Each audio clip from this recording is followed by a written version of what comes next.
Wow.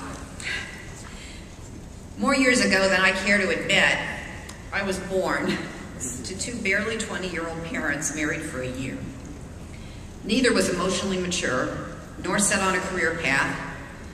They probably had no business having a baby. Within 5 years or so, two other babies were born to them within a year of one another. The elder of the two was hyperactive and aggressive. My dad worked many different jobs trying to find his way, and my mom struggled to clothe and feed a family of 5 and keep some sense of order in a pretty chaotic, unsettled house. There were many physical moves. Later, when I was the director of a child abuse prevention agency hotline, I discovered that my mother was the classic case of a typical caller, a young, overwhelmed mother with an early, iffy marriage, with 3 or more kids under 5, one with behavior problems, and with inadequate financial resources. But lucky for her, and lucky for my brothers and me, we were surrounded by and supported by 4 wonderful grandparents, 3 sets of involved aunts and uncles, a half a dozen cousins to play with. We had an active, vibrant church community, good schools, many adults who cared and helped, Girl Scout and 4-H leaders, teachers, YMCA camp counselors for me, ministers, social club members, friends, and neighbors for my parents. We were nestled in a community that created a nurturing web of support and encouragement and offered resources to fill the holes created by imperfect but loving parents in imperfect circumstances. It was good enough. Even as a child, I was aware enough to understand early on that we really needed this community. As I grew up and made my own career choices, I naturally gravitated to my burning desire to help other kids, especially those in similar circumstances to mine or worse, have the safe, loving, good enough family and community upbringing that I had. My passion for our work, the work of all of you in this room, remains fueled to this day by my true understanding and belief that parents, nearly every parent, wants to do a good job, but not all of them have the inner resources or the outer resources to do that. This passion was fueled even more when I became a mother to my own 2 wonderful children, and I realized that despite my indescribable and unlimited love for them, that I too was an imperfect parent who needed a support system. A family of the heart that I put together of people who I love and who love me, a family resource center that I was able to participate in, parent education. All of this is to say that my work from college on has been driven by a sense of mission that is so core to my very being.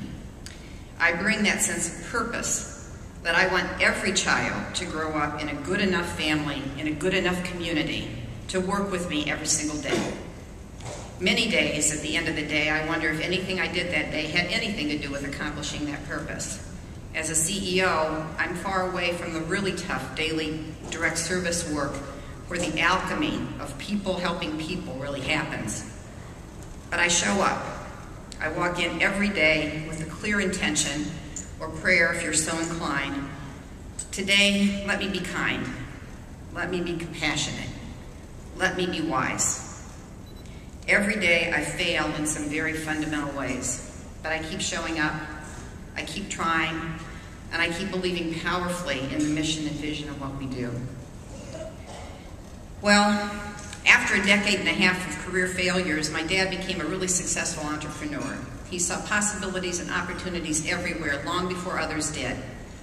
On the other hand, my mother was a bookkeeper, and her mother, my grandma, a wonderful gardener who grew and harvested amazing vegetables well into her 80s. Embedded in my leadership is all of these: the ability to see patterns and possibility and move to capitalize on opportunities, a strong sense of an inclination towards seeing unflinching reality, and an appreciation for careful planning and execution. I'm grateful for these gifts from my parents and grandmother, and I know they form the basis for a leadership style that can both embrace the big picture and also can deal with very detailed leadership tasks. I want to thank my mentor and co-president CEO of Beech Brook for over 10 years, Mario Tanti. Anything I've achieved professionally as a leader, I share with him. And I want to thank my family for their unconditional support and for the many personal sacrifices that they've had to make over many years of my career.